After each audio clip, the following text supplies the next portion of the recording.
इतनी मजबूत सरकार भारत में जो चल रही है, वो इतनी कमजोर कैसे हो गई कि ट्रंप के सामने घुटने टेक दिए। उसके एक इशारे पर हमने हमारे वो स्ट्रेटेजिक मूव से यू टर्न ले लिया जिनको लेकर के वर्षों बरस भारत की विदेश नीति ने तपस्या की थी। ईरान को छोड़ के हम एक इशारे पे वेनेजुएला की तरफ चले गए, तो क्या अब तैयारी रशिया को छोड़ के अमेरिका की गोद में फिर जाकर के झूला झूलने की है? ये सब बातें विपक्ष जो है आरोप लगा रहा है कि सरकार बिक चुकी है।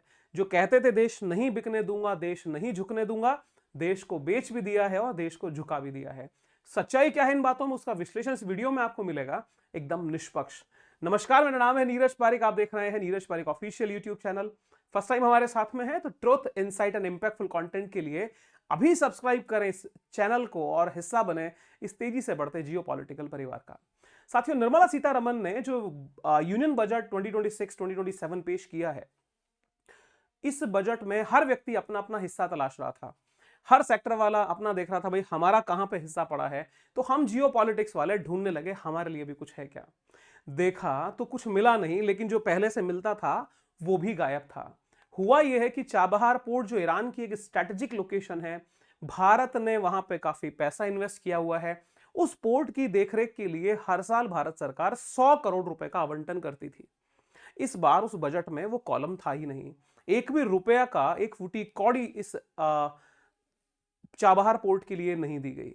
अब ऐसी स्थिति के अंदर भारत के जो विदेश नीति के ऊपर सवाल उठाने वाले लोग खड़े होकर आए कि भाई यहां हुआ कुछ नहीं है। जो ये स्थिति पैदा हुई है कि अब ईरान से संबंधों को लेके भी भारत डगमगा जाएगा, अमेरिका के इशारे पे चलेगा, और जब ये ईरान जैसा ये स्ट्रेटेजिक लोकेशन हम छोड़ेंगे तो इसका फायदा तो चीन उठाएगा। तो भारत का पैसा वहां जाके फंस गया है। और कांग्रेस ने आरोप इस तरह के लगाया कि मोदी सरकार पर बरसी कांग्रेस, 120 मिलियन डॉलर स्वाहा, ट्रंप के आगे टेके घुटने। मतलब 120 मिलियन यूएसडी का भारत का वहां इन्वेस्टमेंट है, वो टैक्स पेयर का पैसा है। तो कांग्रेस का ये कहना है कि उस ट्रंप के दबाव में सरकार ने ऐसे निर्णय लिए कि देश का 120 मिलियन तो स्वाहा कर ही दिया, और अपनी जो एक मजबूत स्ट्रेटेजिक पोजीशन थी उसको भी भारत ने दरकिनार कर दिया। तो क्या यह सही है कि ट्रंप के दबाव में भारत ने निर्णय लिया है? वीडियो के अंत तक पहुंचते पहुंचते सब चीजें स्पष्ट हो जाएंगी। हम एक एक पर्सपेक्टिव पे ध्यान देंगे बिना किसी बायसनेस के। सबसे पहले एक व्यक्ति का मैं स्टेटमेंट आपको सुनाता हूं। ये व्यक्ति है क्रिस्टोफर कार्ले। ये क्रिस्टोफर क्लैरी कौन है? ये associate professor of political science है यूनिवर्सिटी ऑफ एल्बनी में। ये एक बड़े विचारक माने जाते हैं और इनको इंडिया टुडे ने अपने पूरे आर्टिकल में कोट किया है। इन्होंने, जो क्रिस्टोफर एल्बी हैं, इन्होंने एक बात कही है कि US based scholar Christopher Clary offered a broader perspective. He said that earlier US administration, ध्यान से सुनिएगा सर, ये बात बड़ी गंभीर है। Earlier US administration avoided forcing India to make stark choices. कहने का मतलब है कि पहले का जो अमेरिकी प्रशासन था वो भारत को निर्णय लेने के लिए बाध्य नहीं किया करता था। समझना, पहले वाला प्रशासन अमेरिका का भारत को ऐसे कहता था, भाई ठीक है आप ये कर लीजिए, लेकिन तुम्हें ये करना ही पड़ेगा, ऐसा नहीं होता था। This administration likes tugging on string, यानी उसको पता है कि ये काम कैसे करवाया जाना है। He wrote on X suggesting that the episode reflects a harder US approach to alliance। मतलब अब यूएस की अप्रोच खतरनाक हो चुकी है। तो एक थिंक टैंक अमेरिका की तरफ से ये विचार रख रहा है कि ये प्रशासन कठोर होता जा रहा है, पहले ऐसा नहीं था। तो भारत ने उसकी बात मानी है, इनके हिसाब से तो ऐसा ही है।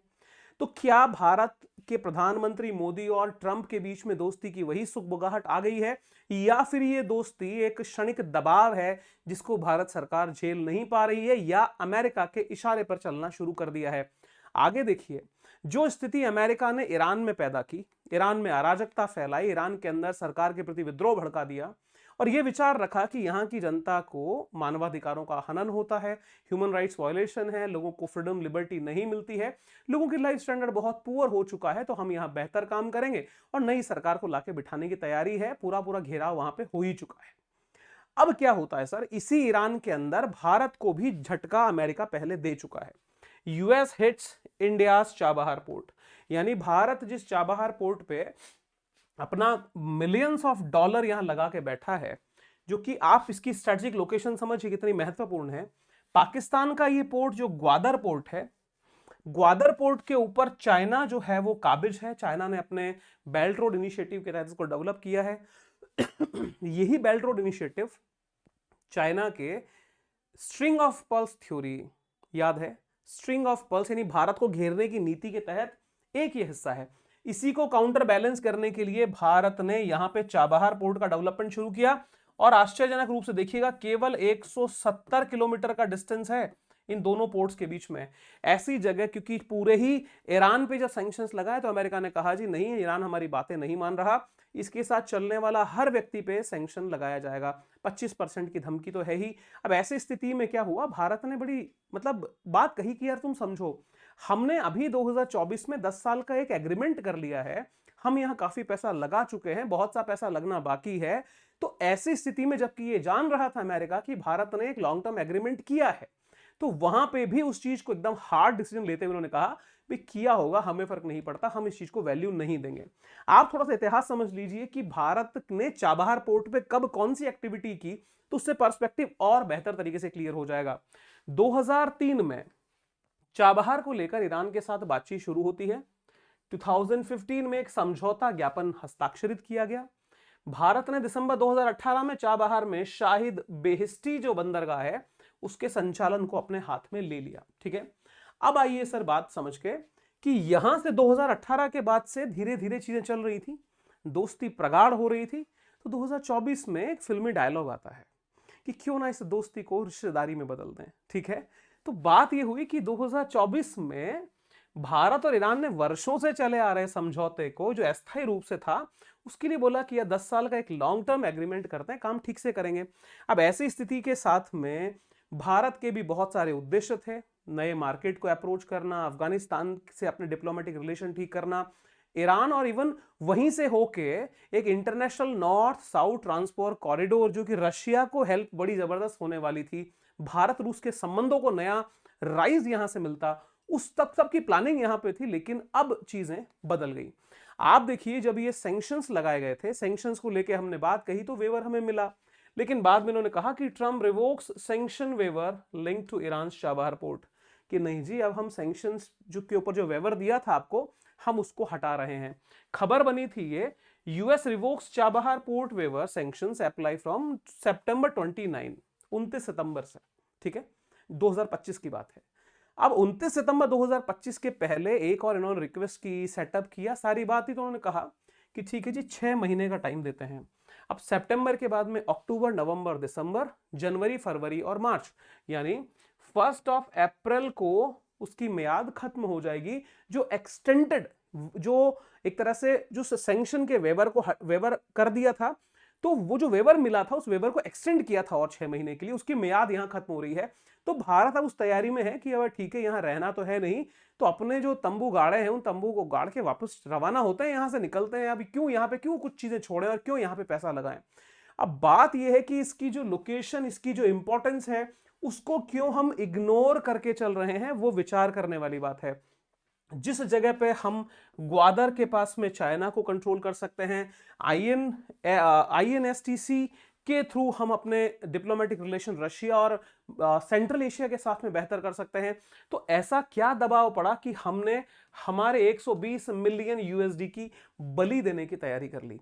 इसका विश्लेषण आगे आने वाला है, समझ में सब चीजें आ जाएंगी।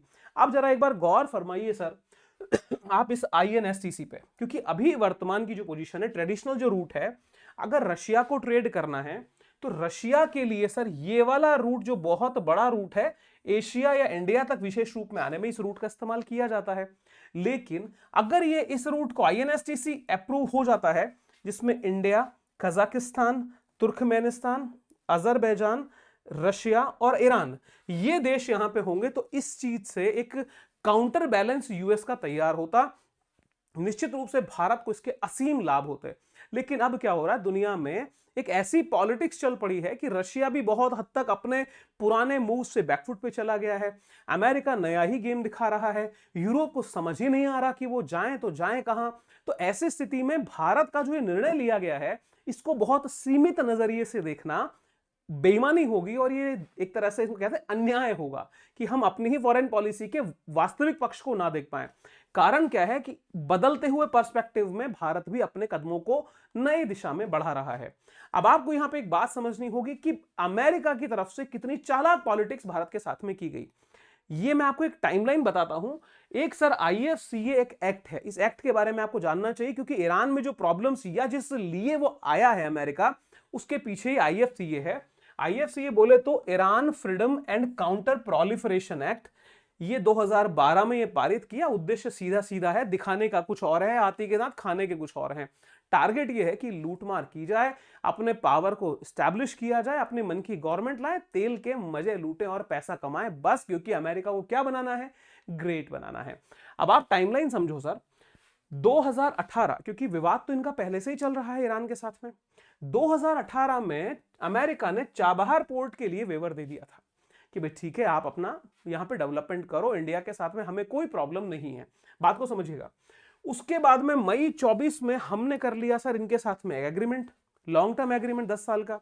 उसके बाद क्या होता है, सितंबर 16 2025 को आधिकारिक बयान देके कहा कि 18 की वेवर जो एक्सेप्शंस हैं वो हम रद्द करने वाले हैं, और फाइनली 29 सितंबर को जो सैंक्शन वेवर है वो समाप्त होने की बात हुई। बाद में 6 महीने और मिला, वो इस अप्रैल की, इस मार्च को, एंड मार्च में ये भी खत्म हो जाएगा। ये जो पोर्ट है चाबहार पोर्ट, ये क्यों हमारे लिए बहुत ज्यादा इंपॉर्टेंट है? क्योंकि भारत ने यहां पे 120 मिलियन के लगभग का हमने निवेश किया है। ईरान के लिए 250 मिलियन की क्रेडिट लाइन, यानी उधार की एक क्रेडिट कार्ड जैसा हमने उसको दिया है। उसके अलावा आप देखिए तो यहां पे 90,000 container traffic, 8.4 million metric ton के बल्क जनरल कार्गो, यानी वहां पे जो बड़े बड़े गोदाम हैं, ये आप समझिए जिनके अंदर कंटेनर्स होते हैं, जिनके माल को एक्सपोर्ट किया जाता है, उनके सारे इंफ्रास्ट्रक्चर पे भारत ने जबरदस्त यहां पे काम किया है। तो कुल मिलाकर के ये जो पोर्ट है, ये अफगानिस्तान को खाद्य सामग्री, मानव सहायता आदि भेजने में काफी उपयोगी हो चुका है, और इसकी वजह से हमारी पाकिस्तान पर भी निर्भरता जो है वो बहुत हद तक कम हो गई थी। ऐसी स्थिति में आपको एक बात समझनी होगी कि दुनिया के अंदर जब प्रेशर पॉलिटिक्स बनी है, तो रशिया ने कुछ मूव्स अपने बैकफुट पे लिए हैं, लेकिन बहुत हद तक अमेरिका को रेजिस्ट भी किया है मजबूती से। और भारत को कुछ ऐसे कदम अपनाने चाहिए थे जिनसे कि एक मजबूती का और मिसाल हम कायम करते। आप ध्यान से समझिए कि जिस समय से तनाव यूक्रेन के मुद्दे पे हुआ है, अमेरिका ने यूएस माफ कीजिएगा, यूएस ने रशिया को स्विफ्ट सिस्टम से बाहर कर दिया। बैंकिंग सिस्टम की इसको प्राण, इसको आत्मा आप कह सकते हो। तो बैंकिंग सिस्टम अगर स्विफ्ट के ऊपर ही लगभग दुनिया के सारे देश डिपेंड हैं, इंडिया भी स्विफ्ट पर ही चलता है, पैसे ट्रांसफर होना, मनी ट्रांजैक्शन इसी पर डिपेंड करते हैं। इस सिस्टम से बाहर कर दिया। अब ये सब क्या करें, इन्होंने अपना एक SPFS करके एक नया सिस्टम डेवलप कर लिया, यानी अमेरिका ने के उस दबाव को ये झेल के चले गए, नया काम किया। चाइना को भी कहा कि भैया ये तो प्रॉब्लम हमारे लिए भी भविष्य में करेंगे, तो इन्होंने CIPS बनाया, अपना पेमेंट सिस्टम जो है वो डेवलप कर लिया। अब इन स्थितियों के अंदर भारत को चाहिए कि रशिया की उन मदद को लेते हुए हम भी, क्योंकि कल को यदि हमारे पे दबाव पड़ेगा तो क्या ये स्विफ्ट सिस्टम से भारत को बाहर नहीं कर सकते? आप इस बात को समझ जाइए, ट्रिलियंस ऑफ डॉलर की इकोनॉमी अमेरिका की है। भारत को भले ही हम 4th लार्जेस्ट इकोनॉमी कहें, लेकिन पहले और चौथे का जो अंतर है वो इतना बड़ा है कि अमेरिका भारत को किसी भी समय इग्नोर कर सकता है। यदि इस बात को देखा जाए कि उसके ऊपर क्या प्रभाव पड़ेगा, तो जितना प्रभाव भारत पे पड़ेगा उसका 10% या 1% भी अमेरिका पे पड़ने वाला नहीं है। तो भारत के लिए बेहतर चॉइस ये रहती, मेरी समझ में, आपकी समझ क्या कहती है कमेंट में बताइएगा, कि बैलेंस बनाते हुए थोड़ा सा रशिया की तरफ झुकाव हमें रखना चाहिए था। जैसा कि आजादी के बाद में हमने कहा हम गुटनिरपेक्ष हैं, लेकिन समाजवादी मूल्यों के तहत हम USSR के साथ कुछ हद तक चलते रहे। उसका लाभ जो है वो 71 के युद्ध में मिला, इंदिरा जी के कालखंड में, जब हमने स्ट्रेटेजिक एग्रीमेंट किया और हम अमेरिका के उस कोप का भाजन होने से बच गए, वरना भारत की स्थितियां विकट हो सकती थी। आप बताइए मेरी बात में सत्यता है या नहीं है? लेकिन सब देशकाल परिस्थिति है, व्यक्ति का अपने मंतव्य का निर्णय है, क्या निर्णय सरकार ले रही है। अब क्या हो रहा है कि खबर यह भी चल रही है कि साहब आप अगर इस चाबहार पोर्ट को छोड़ोगे तो कोई तो आएगा, सीट खाली कौन रहने देगा? तो डाउट यह है कि ईरान के चाबहार पोर्ट पर होगा चीन का कब्जा। क्या चीन आ जाने वाला है? भारत ने छोड़ा मैदान या किया बड़ा खेल, एक्सपर्ट ने बताई बजट में नजरअंदाज करने की रणनीति। कुल मिलाकर के रणनीति यहां पे बहुत सरल है। अगर इसके उस पॉजिटिव पक्ष को भी देखना चाहें कि इसका लाभ आखिर में क्या है, लाभ के नजरिए से देखें तो सर आपको यह समझना पड़ेगा कि लगभग 120 मिलियन डॉलर और 32 बिलियन डॉलर में फर्क होता है। यानी यूएस के साथ में जो हमारा ट्रेड है वो बहुत ज्यादा है, ये 120 मिलियन डॉलर उसके सामने बहुत कम है। तो कुल मिलाकर के बड़े नुकसान को बचाने के लिए छोटे नुकसान को सहन करने वाली परिस्थिति यहां पे बनी है, पहली बात। दूसरी चीज ये कि यूएस चाहता है भारत के साथ में ट्रेड डील हो। अब ट्रेड डील के लिए वो बहुत सारी शर्तें थोपना चाहता है, लेकिन बैलेंस बहुत हद तक चीजें हो चुकी हैं। भारत को भी नजर है कि यार कैसे भी करके, क्योंकि 25% की तो वो घोषणा कर ही चुके हैं कि बहुत जल्दी हम इसे रिमूव कर देंगे। जो एडिशनल टैरिफ लगा हुआ है 25% का, स्कॉट बेसेंट ने कहा है। बचा हुआ 25% कब हटेगा? जब ट्रेड डील होगी, और ट्रेड डील मोदी सरकार बहुत जल्दी अमेरिका से कर लेगी, इसमें भी कोई शक नहीं है। ऐसी स्थिति के अंदर भारत किसी भी प्रकार का तनाव नहीं चाहता। उसको लगता है कि ईरान जैसे देश को शायद भारत कमजोर या हल्का आंक रहा होगा। वो चाहता है ठीक है, रशिया के साथ तो मेरे बैलेंस बने हुए ही हैं, वो कहां जा रहा है छोड़ के, अमेरिका के साथ में बैलेंस को ठीक कर लिया जाए, इस विचारधारा के साथ बढ़े। लेकिन घाटा देखो सर आप, भारत के जो स्ट्रिंग ऑफ पर्ल्स, यानी भारत को चीन ने जो घेरने की रणनीति बनाई है, भारत ने उसके खिलाफ किया क्या? एक necklace of diamond policy, political science में हम इसे कहते हैं नेकलेस ऑफ डायमंड पॉलिसी। यानी चीन को भी, जैसे मंगोलिया के अंदर, कई देशों के अंदर जाके हमने उसके पोर्ट को घेरा। उसकी एक बहुत बड़ी कड़ी सर ये डायमंड हमारा चाबहार पोर्ट है। ये चाबहार पोर्ट जाएगा, चीन को निश्चित रूप से यहां मजबूती मिलेगी, इसमें कोई शक नहीं है। अब आप एक चीज समझिए, विचारक ये बात भी कहते हैं कि भारत अमेरिका के साथ साथ अपने $132 के बड़े, मैंने 32 बिलियन बोल दिया था, 132 अरब डॉलर के बड़े व्यापार को सुरक्षित रखने के लिए ईरान को दिए गए 120 मिलियन डॉलर के अपने वादे को खत्म करने के विकल्प को चुना होगा। फिलहाल यह एक रणनीतिक कदम प्रतीत होता है। अब यह रणनीतिक कदम है या अमेरिका का दबाव है, या भविष्य में भारत को अमेरिका के साथ फायदा है? क्योंकि दो सवाल मैं यहां पे ड्रॉप करूंगा, क्योंकि विमर्श का होना बहुत जरूरी है। हम अपना व्यू लाएं, आपके मंतव्य क्या है? एक पक्ष यह है कि अमेरिका के साथ में गए हैं तो अमेरिका के लालच का शिकार भारत हुआ है, ट्रंप के दबाव में मोदी सरकार आई है, और अमेरिका के तरफ झुकाव को बढ़ाते हुए हम कहीं कॉम्प्रोमाइज कर रहे हैं। दूसरा सवाल यह है कि क्या ऐसी स्थिति के अंदर जब ईरान से भारत बाहर हो जाएगा, चाबहार पोर्ट जैसी स्ट्रेटेजिक लोकेशन हमारे पास में नहीं होगी, चीन वहां हावी होगा, तो भारत और रूस के संबंधों का क्या होगा?